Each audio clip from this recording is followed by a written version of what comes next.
Assalamualaikum warahmatullahi wabarakatuh. Waalaikumsalam. Jumpa lagi dengan kami di Bincang Ma'arif. Alhamdulillah pada kesempatan kali ini kita kedatangan tamu istimewa yang kesekian kalinya. Jadi kalau ngobrol dengan beliau itu tidak cukup kiranya hanya sekali pertemuan. Jadi ini kita kuras terus ilmunya beliau ini. Orangnya kecil tapi ilmunya banyak. Beliau Bapak Habibullah Hidayat MPD. Ini titelnya banyak, kalau saya sebutkan semua ini nggak selesai nih Pak. Beliau Pimpret Jurnal Asna Pustaka, review di beberapa jurnal, ada di Islam Lingkungan, ada jurnal YN Pontianak, ada basic di Insuri Ponorogo ya, dan mungkin masih banyak lagi ya.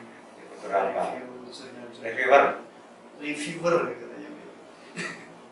Karyanya juga luar biasa banyaknya. Oke, untuk kali ini Pak,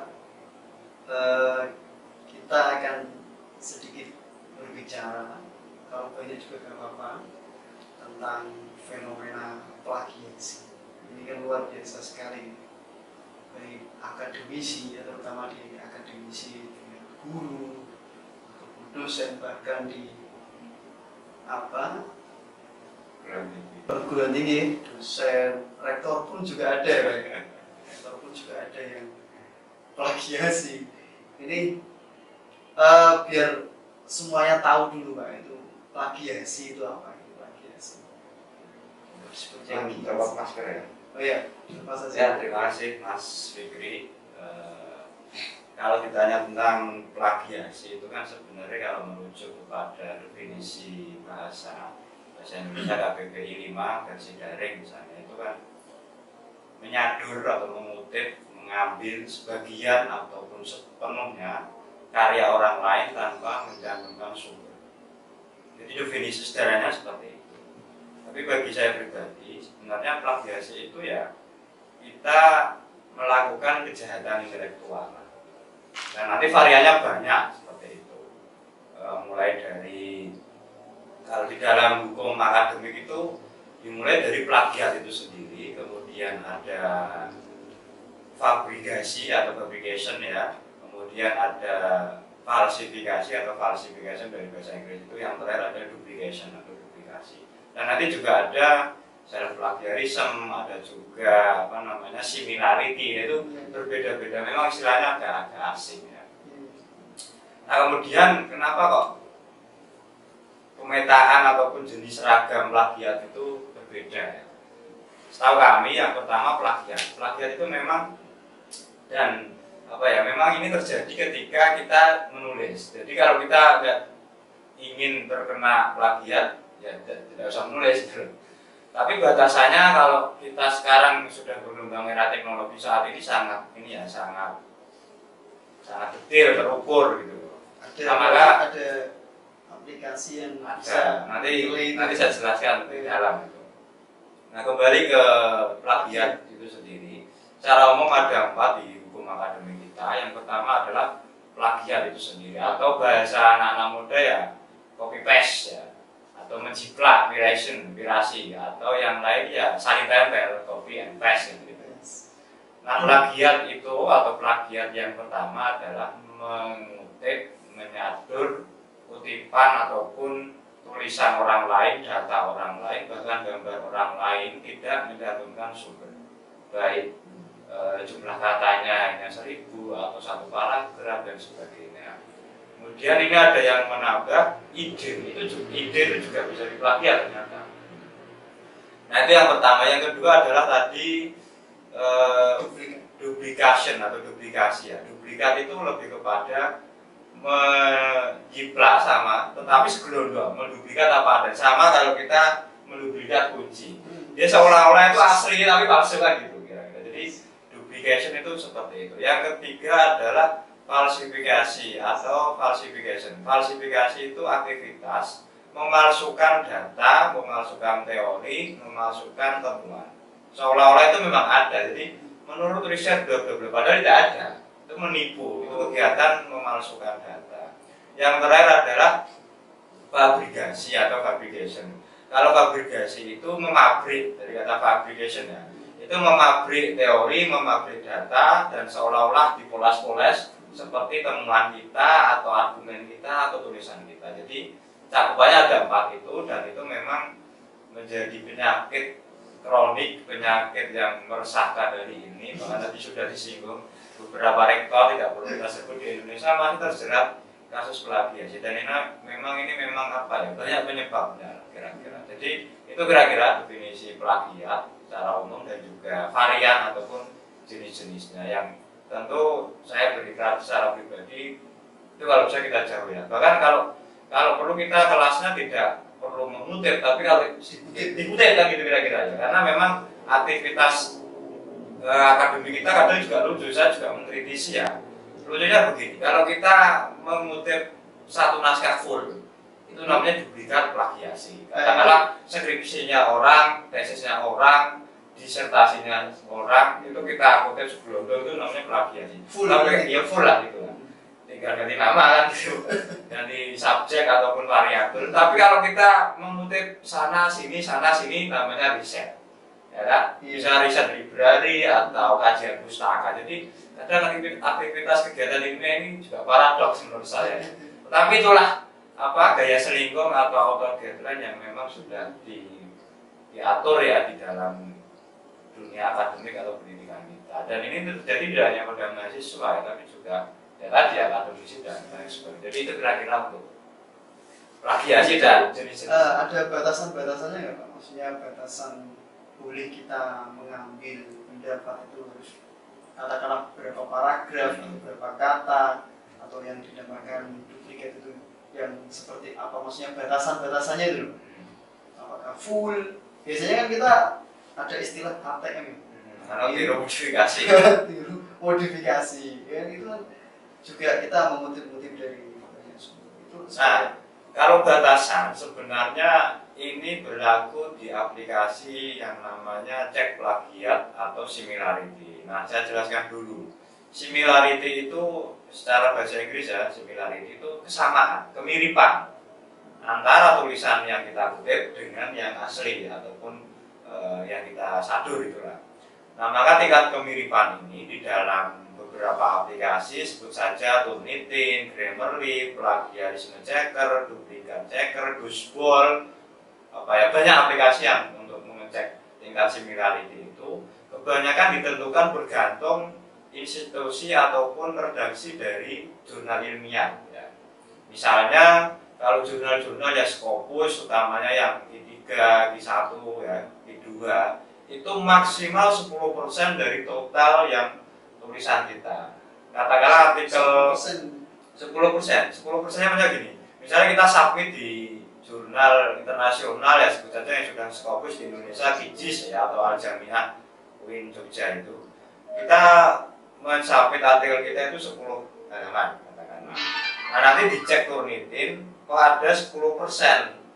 Itu sudah aman, boleh gitu loh. Bahkan harus di bawah itu. Tetapi kalau masih 35% dari kesamaan yang ada di internet, di Google ataupun di e-jurnal ataupun di laman-laman yang terindeks itu kita similar atau sama, maka tidak boleh. Jadi batasannya menurut saya berdasarkan ketentuan itu ya sesuai dengan redaksi jurnal yang kita tuju. Tetapi ini juga sudah diterapkan beberapa perguruan tinggi di Indonesia. Jadi teman-teman mahasiswa itu kadang nggak bisa lulus cepat karena untuk ujian munakosa atau skripsi atau tesis itu harus minimal 30% similarity di aplikasi itu. Baru dia kalau sudah similarity itu lolos bisa untuk ujian tesis maupun disertasi dan lain sebagainya. Ini kan susah.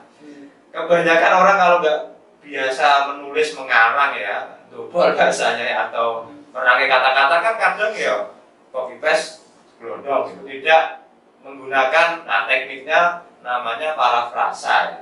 Jadi yang baku frasa bukan frase sesuai KBBI itu. Parafrasa ini kita tekniknya menggunakan kutipan tidak langsung, bukan kutipan langsung. Nah, kutipan tidak langsung ini kita mengambil substansi paragraf ataupun data yang kita kutip dengan bahasa sendiri. Itu namanya kutipan tidak langsung atau tidak similar, tidak sama dengan yang kita kutip. Walaupun intinya sama. Yang penting intinya sama. Intinya sama. Dan ini memang diharuskan. Ya. Misalnya begini, rukun Islam ada 5 misalnya. Itu kan bisa dibolak-balik. Dalam Islam bla-bla diwajibkan rukun Islam itu 5. Jadi yang penting substansi rukun Islam itu 5. Entah itu subjek objeknya di depan, SPO-nya kacau udah masalah. Tetapi yang penting kita lolos dari similarity. Bahkan nanti dicek per kata, tidak per paragraf gitu. Ini kayak tadi ya, katakanlah esensi dari sebuah kata sebuah kalimat itu kita rubah-rubah katanya. Seperti itu sudah tidak masuk dalam kategori plagiasi. Ya, tidak masuk dalam arti nanti ketika dicek di aplikasi itu aman. Aman ya.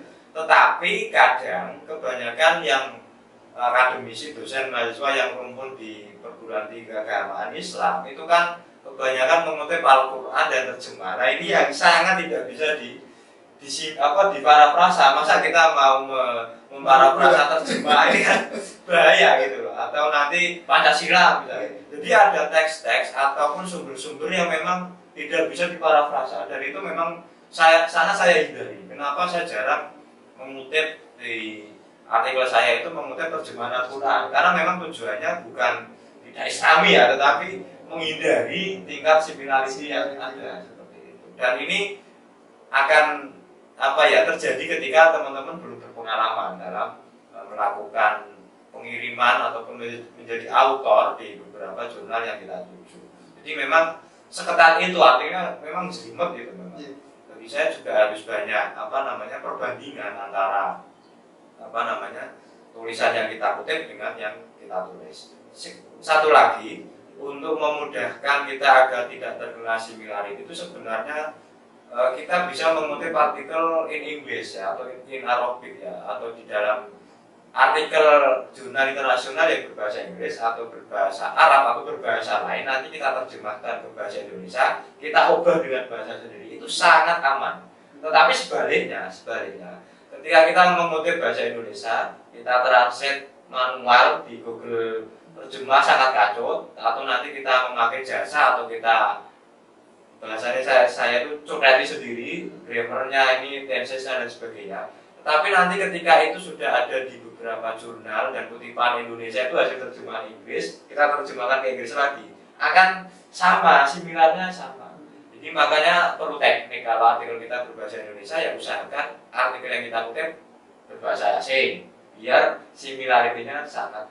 Jadi itu sangat memudahkan atau strategi saya dalam menulis artikel di jurnal itu seperti itu, dalam menghindari similarity, bukan lagi plagiasi tapi sudah similarity. Similarity itu tingkat kesamaan artikel kita dengan artikel yang sudah ada berita ataupun teks-teks di Google ataupun di mana. Jadi definisi plagiat di aplikasi itu bukan kita nyolong pendapat tanpa menyatukan sumber, tapi similarity sebenarnya yang dimaksud. Tingkat kesamaan artikel yang kita kutip atau yang kita tulis dengan yang ada di Google. Walaupun itu menyertakan penulisan. Iya, meskipun menyertakan tapi kan sama. Iya, tapi ada persentasenya. Ada, jadi nanti di aplikasi itu akan tampak paragraf ini merah, paragraf ini merah, paragraf ini merah, dan nanti link-link yang sama itu akan tercantum di PDF-nya. Itu mungkin masih banyak yang bertanya-tanya gitu. Similarity sistem apa itu? Ya Pak, sambil diminum. Sistem pengecekan similarity itu? Apakah semua tulisan yang sudah masuk dalam Google itu langsung terbaca secara otomatis? Atau katakanlah ada satu server yang memang itu mengelola terkait dengan tulisan-tulisan ilmiah yang tidak masuk dalam server tersebut tidak bisa diakses oleh similarity atau gimana Pak? Jadi begini, untuk aplikasi itu secara umum memang harus lisensi dan berbayar ya.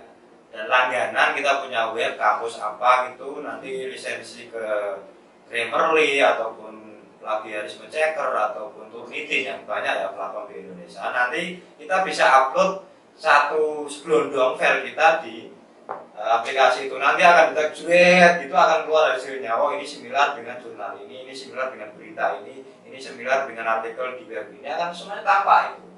Nah tetapi ada yang memang gratis, kayak kalau nggak salah plagiarisme checker, tetapi jumlah artikel yang kita cek itu hanya beberapa, hanya paling 1000 karakter, paling ya sekitar 1-2 halaman kita copy, kita masukkan aplikasi, nanti akan detect. Tapi yang memang untuk mengecek yang sampai berpuluh-puluh halaman, satu file sebelum itu ya yang sudah lisensi bahasanya dengan platform kayak Turnitin, Grammarly dan Useful dan sebagainya tadi memang. Jadi seperti itu. Dan mereka otomatis akan apa ya, ngeling semua rambatannya ya, algoritmanya juga akan ini plagiasi ini plagiasi di sini akan tampak semua, urut-urutannya itu akan tampak semua. Jadi memang hari ini kita nggak bisa apa ya, nggak bisa menipu. Kita ya begini, kita sudah punya bukunya ya, sebut saja kalau yang paling banyak itu ya, saya menyebutnya Prof. Sugiono ya. Beliau master dan mendapatkan rekor muri, dan saya tahu juga beliau mantan ketua LPMARI PWNUD. Kalau ngomong tentang metodologi penelitian, paling banyak dikutip itu kan Prof. Sugiono, Suharsi Menarikunto, Lexi J. Mulyom dan lain sebagainya. Paling 3 penulis ini yang bukunya paling banyak dikutip. Katakanlah mendefinisikan metode kualitatif atau kuantitatif atau research and development atau R&D. Kebanyakan kan sama. Dan kita punya buku aslinya nih, Sugiono misalnya. Kita tulis manual dari buku cetak. Tetapi karena artikel ataupun definisi ini sudah dimuat di blog, blog makalahnya mahasiswa, otomatis kita similar. Otomatis ketika dicek kita tetap plagiat meskipun punya bukunya. Nah ini kan punya apa ya? Inilah dunia akademik kita yang memang tidak bisa kita kali kecuali melakukan parafras tadi. Memang teknik yang ketiga kalau sering saya lakukan itu, carilah sumber-sumber yang kuno. Sumber-sumber kuno yang bisa kita kuning, turut ataupun manuskrip Jawa ya, yang itu belum ada di Google. Itu akan sangat aman. Karena apa? Dia mau ngecek di mana, tidak ada di Google kan gitu. Tetapi kan ada ketentuan untuk artikel ilmiah di jurnal itu terbitan terakhir maksimal 10 tahun terakhir. Jadi memang kadang kita agak ribet juga sih. Di satu sisi kita dituntut untuk memperbarui sumber atau literatur daftar pustaka yang kita kutip, tapi di satu sisi kebanyakan artikel-artikel, buku-buku ataupun berita data yang kita kutip kalau 10 tahun terakhir rata-rata sudah ada di Google semua. Apa yang hari ini tidak ada di Google kan gitu. Nah makanya ini memang perlu kerja berat ya, dalam arti inilah susahnya menghindari similarity tadi. Kalau tidak terbiasa mungkin profesor, doktor pun bisa 50% similarity ya gitu. Bahkan ya mengutip kutipannya sendiri pun masuk ke similarity. Itu dalam hukum dunia penulisan dikenal dengan self plagiarism atau auto plagiat. Kita mengutip tulisan kita sendiri itu kalau terlalu banyak tidak boleh, tetapi di jurnal-jurnal Scopus itu sangat dilarang ya. Ketika kita sudah submit, otomatis kebanyakan dideklar, ditolak gitu. Karena ibaratnya ya auto plagiat lah, self plagiarism itu auto plagiat, mengutip tulisan sendiri. Ya kan nggak apa-apa aslinya, tetapi itu sangat dilarang gitu loh. Karena ya tadi tidak ada kebaruan dan kita hanya mengklaim tulisan sendiri ya tanpa mengutip tulisan orang lain. Terus yang lain juga dianggap menaikkan jumlah citasi di Google Scholar, itu memang tidak boleh seperti itu. Tapi ya beberapa penulis saya lihat beberapa yang mengutip tulisannya sendiri. Seperti contoh ini ya, Anda kalau ngetik literasi baru itu kebanyakan tulisan saya di CRT, kemudian di Jalan Bahasa, kemudian juga buku yang saya tulis dengan dosen Universitas Negeri itu di Semarang. Itu juga rata-rata banyak yang similarity, dan saya berusaha mencoba tidak mengutip. Karena awal-awal saya ngutip itu karena memang nggak ada gitu loh. Jadi ngutip coding nggak ada gitu. Jadi susahnya ya gimana ya? Kadang serba salah kita dalam dunia peraturan dunia akademik yang begitu ketatnya seperti itu ya. Tapi mau nggak mau ya bisa seperti itu lah kira-kira. Bahkan kita tahu ya Pak, maksudnya tulisan kita dikutip berapa kali, dikutip oleh siapa, itu bisa terbaca gitu. Kalau kita punya akun Google, ada istilah itu apa? Istilah. Ya, kalau kita punya akun Google Scholar atau Google Certificate, kita buat akun lewat email, kemudian verifikasi lewat email, itu akan mudah. Dan reputasi seorang autor, peneliti, dosen, akademisi, mahasiswa itu bisa terbaca berapa jumlah citasi di Google Scholar seperti itu. Kayak saya itu sudah lumayan lah, meskipun saya belum doktor lah, belum profesor, tapi Calon karena tulisannya yang mungkin dibutuhkan yaitu mungkin banyak ya, ada sekitar berapa ya, 390-an kemarin saya cek itu. Ini melebihi rektor-rektor ya ini. Ya tidak perlu dibandingkan lah, mungkin karena jumlah tulisannya juga beda. Tetapi memang pengalaman saya apa ya, karena tulisannya baru ya, isunya baru sehingga banyak dibutuhkan. Karena kan meskipun punya ide, nggak punya kutipan kan terpaksa harus ngutip. Terpaksa harus ngutip itu kadang harus kita, yang penting jurnalnya kan lebih, bahasanya lebih bereputasi daripada hanya mengutip berita atau artikel di media massa kan gitu. Jadi itu kira-kira yang sudah terjadi seperti itu. Berarti kalau mengutip kutipannya sendiri itu perlu nggak dikasih apa? Kasih footnote ini kutipan dari mana? Ya memang perlu. Kalau di dalam penulisan di skripsi, tesis, disertasi, makalah ataupun karya tulis kan sudah ditentukan oleh perguruan tinggi, lembaga ataupun kalau di dalam lomba ya panitia lomba. Itu namanya author guideline ataupun pedoman penulisan atau bahasa lainnya ya kaidah selingkung ya. Nah, author guideline, kaidah selingkung ataupun pedoman penulisan ini kan banyak. Ada yang APASTEL, American Psychological Association, ada SPA, ada Turabian, ada Harvard dan sebagainya. Dan itu tidak ditentukan dia footnote atau innote, tetapi APASTEL misalnya atau Harvard, Turabian itu beda-beda, ada yang innote, ada yang footnote. Jadi seperti itu, apalagi jurnal di author guideline di menu rubrik OJS jurnal pasti ada, dan ada laman yang menggunakan lisensi namanya aplikasi Mendeley, itu aplikasi referensi untuk mengutip, atau Zotero ya, yang paling terkenal aplikasi Mendeley dan Zotero yang memang memudahkan kita dalam menggunakan kutipan di jurnal. Tapi untuk konteks hukuman memang sudah diterapkan di Indonesia, tetapi kadang penindakannya juga nggak jelas ya. Dan ini memang sudah diatur di Permendiknas itu. Nah seperti contoh dulu saya sebut saja dokter di UGM ya, saya sebut saja melakukan plagiat, hanya tulisan di Kompas saat itu seingat saya, dia dicopot dari jabatannya, dari jabatan akademiknya. Kemudian beberapa rektor yang lain yang saya tahu beberapa informasi beberapa tahun lalu juga ditangguhkan ataupun dihukum dengan diberi punishment ya, diturunkan jabatannya dan sebagainya.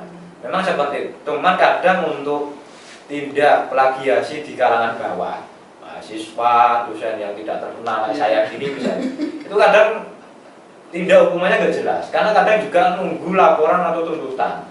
Jadi sebelum ke ranah kriminal itu juga di ranah akademik ya, artinya bisa penurunan jabatan, pencopotan jabatan, gelar ya, gelar akademik itu bisa. Bahkan nanti untuk katakanlah yang beberapa isu atau berita yang viral ya tahun ini dan kemarin itu kan ada seorang dosen akademisi disertasinya ketahuan plagiat, itu kan dicopot gelar doktor. Jadi tindak hukumnya seperti itu. Cuman kadang penindakan secara tegas di level bawah kadang nggak tegas juga seperti itu. Tetapi bukan berarti kita terus enjoy untuk plagiat ya. Tapi menurut saya lebih ke etika sih sebenarnya. Dan soal plagiat atau tidak plagiat kan mental menurut saya. Kalau mentalnya plagiat, dia akan mencari cara bagaimana nyolong tulisannya wong tapi seolah-olah tulisannya sendiri. Enggak, justru dia konsumen bukan produsen. Kalau orang terbiasa menulis artikel populer itu akan aman gitu loh. Dulu awal-awal saya mendalami dunia akademik dan jurnal waktu ya kira-kira 2016-17 awal kali jadi dosen itu kan, karena saya sudah mahasiswa terbiasa nulis esai artikel populer ya kan, terbiasa double ya. Nulis artikel populer 2 halaman itu tanpa kutipan ya, ide-ide sendiri dengan elaborasi sendiri. Tapi begitu saya terapkan di jurnal, itu saya dimarahi reviewer. Ini kutipannya mana? Ini rujukannya dari mana? Ini ya toh ini kan pendapat saya sendiri. Ternyata harus pakai kutipan. Nah ini kan repot. Nah artinya kalau kita teman-teman atau sahabat-sahabat semua terbiasa menulis mengarang, kalau bahasa saya terbiasa double dengan kata-kata itu akan aman dari plagiat. Tetapi bagi yang tidak pernah punya pengalaman menulis artikel atau esai populer akan sangat sulit. Karena dia nulis itu hasil kutipan semua, tidak pernah Ya maka kalau menulis dengan mengarang itu saya sebut beda. Kalau mengarang itu sudah membuat apa ya, kata-kata, pendapat dengan ide sendiri. Makanya ini akan ini Pak, maaf. Jenengan mengeluarkan ide-ide itu ide-ide itu muncul kan biasanya yang habis baca ya, atau habis apa itu mendengarkan siapa, mendengarkan apa itu kan nanti akan muncul ide-ide itu, gitu kan? Itu termasuk kategori mengutip pendapat atau jenengan tuangkan ide jenengan sendiri? Ya kalau ide itu kan sebenarnya karena wilayah pemikiran pasti ada sumber ataupun dasar ya. Misalnya ngomong tentang begini, Tuhan itu satu misalnya. Nah ini kan teori umum atau doktrin agama. Kalau kita punya sumber Qul huwallahu ahad ya sudah, kita mengutip ayat itu, substansinya kita elaborasi. Jadi ide itu tidak semata-mata dari kita memang, tapi harus tetap saya mencantumkan sumber, tapi sumber itu bisa sumber non tulis, jadi ini tidak plagiat. Misalnya seperti contoh begini, saya kalau nulis di essay itu sering cerita sebenarnya, kayak cerpen lah. Waktu saya ngaji di pondok dulu, guru saya pernah berkata bahwa pengajian itu baiknya bla bla bla bla. Jadi tetap saya mencantumkan apa sumbernya, tetapi tidak ada kutipan. Itu kan sumber lisan ya, pengalaman ya, refleksi ya. Jadi seperti itu. Kalau ide yang tertulis ataupun yang data pendapat tetap mencantumkan sumber. Tapi kalau artikel populer kan kebanyakan ya apa ya, kita mengembangkan dari satu ide, mengkritik masalah, menawarkan solusi. Nah, tawaran solusi ini kadang tidak ada kutipan. Misalnya rumus memajukan suatu bangsa selain yang diterapkan di Indonesia menurut WEF ya, World Economic Forum, misalnya kompetensi karakter literasi, tapi juga ada pada penguatan sumber daya dari level SD sampai SMA dan perguruan tinggi. Nah itu kan pendapat kita ya, tidak perlu kita menyanyikan sumber, itu solusi dari kita kan. Jadi kebanyakan skema tulisan yang saya tulis itu masalah terus solusi. Jadi masalah itu ya dalam secara redaksionalnya ya, di berbagai media massa hari ini terjadi banyak sekali orang mati karena wabah pandemi COVID-19. Nah ini kan kesimpulan kita dari berita-berita dan kita tidak mengutip salah satu media tertentu. Nah itu tidak perlu menyanyikan sumber, tetapi cukup dibahasakan saja seperti itu. Jadi itu agar terhindar dari plagiat. Tapi ya sah-sah saja, tidak ada masalah, kecuali kita mengutip tulisan plek per kata, per frasa, kalimat, paragraf satu media harus menyanyikan sumber. Tapi kalau hanya membahasakan fenomena sekitar, saya kira tidak perlu kita sumbernya dari mana, kita sendiri kok gitu loh. Jadi itulah kira-kira. Seperti saya sering mencontohkan, waktu saya bertanya pada anak saya sepulang ngaji, dia berkata bahwa tugas orang tua itu harusnya begini. Nah itu kan hanya cerita saja, tidak perlu kutipan. Seperti itulah kira-kira. Tapi kalau di dalam artikel ilmiah susah seperti itu, harus ada dasarnya, elaborasi, kita mengembangkan gap research-nya atau bahasanya apa ya, state of the art of research lah bahasanya. Gap research itu masalah-masalah, nanti kita posisi masalah di mana, posisi riset kita di mana, dan riset-riset orang lain itu di mana, kita nanti kenapa riset ini urgent. Jadi gap research dalam skema ya di pendahuluan biasanya itu yang paling susah ya, agar nanti ada namanya bahasanya itu distingsi atau perbedaan ataupun novelty, kebaruan dari penelitian-penelitian terdahulu. Tapi itu agak susah, memang harus terbiasa menulis itu. Oke, tadi jenengan sempat menyebutkan beberapa aplikasi yang bisa apa itu ngecek similarity tulisan. Mungkin bisa disampaikan lagi Pak, biar nanti pada tahu. Nah untuk aplikasi ini sangat open source ya, artinya sangat terbuka. Silakan Anda pegang HP Anda atau gawe atau smartphone-nya daripada buka YouTube dan WA saja kan. Buka Google Form, nanti di situ ada beberapa aplikasi yang berbasis web ya. Sebut saja grammarly.com. Nah itu bisa, tetapi harus install dan lisensi. Kemudian ada turnitin.com misalnya, atau Dusbol, plagiarisme checker dan sebagainya. Ada yang memang berbayar lisensi, ada yang memang free, dan free ini kadang hanya beberapa karakter tulisan yang bisa kita kutip, bisa kita copy, kita masukkan ke aplikasi, nanti kita cek, jreng itu akan tampak similar seperti itu. Jadi itulah beberapa aplikasi yang saya ada materi sekitar 20-an, tapi yang paling populer ya di Indonesia ya Turnitin sama Grammarly itu, tambah Wishball, plagiarisme checker itu paling terkenal di Indonesia. Itu semua tulisan sudah ngeling semua di aplikasi itu. Ya bukan semua tulisan, tetapi tulisan yang dimasukkan di aplikasi itu nanti dicari kesamaannya yang ada. Bukan dia punya beban tulisan itu bukan, karena dia berbasis web kan. Jadi ketika nanti satu file dimasukkan dalam aplikasi, nah nanti kan akan ngecek per kata per paragraf, itu kan nanti akan muncul oh ini similar dengan tulisan ini similar dengan web ini similar dengan paper ini, e-book ini, e-lib ini, e-jurnal ini akan ngeling semua. Oke, luar biasa ini. Ini kesempatan ini kita cukupkan dulu Pak, jangan dengan terkait dengan apa plagiasi ya. Mungkin ini nanti kita akan undang lagi beliau karena ini mumpung beliau lagi nganggur katanya. Jadi kita culik di sini. Ya. Karena luar biasa waktunya ini, padat banget. Ya, mungkin itu dulu Pak kesempatan kita untuk bertemu dengan beliau, bincang-bincang dengan beliau. Semoga banyak manfaat yang kita dapatkan dari perbincangan singkat ini. Kita lanjutkan nanti di kesempatan yang akan datang, katanya beliau ini selain ada acara. Oke, terima kasih Pak Ifda. Terima kasih untuk semuanya. Semoga bermanfaat. Sekian dari saya. Tunggu bincang ma'arif selanjutnya. Wallahul muwaffiq ila aqwamit thoriq. Assalamualaikum warahmatullahi wabarakatuh. Waalaikumsalam.